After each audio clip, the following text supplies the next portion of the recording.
animals how to move. Okay, so mao ni ha. So kani nga mga animals, mao ni ang tanang animals nga mo asa, monsa. Mo swim. Animals live in the kung animals gani, kung muswim gani, asa man sila kapuyo? Swimming pool, yes. Swimming pool or sa water. Oh, asa gani kapuyo? Okay, so honing giingon no. Animals live on land, on air, and in the water.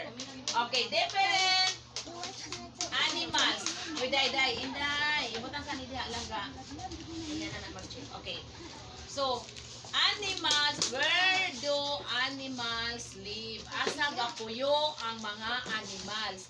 Katong ganina, gahisgot ko, mao tong animals nga mulakaw tungod kay gapuyo siya sa Listen, land. listen. Animals nga mulupad tungod kay tuwa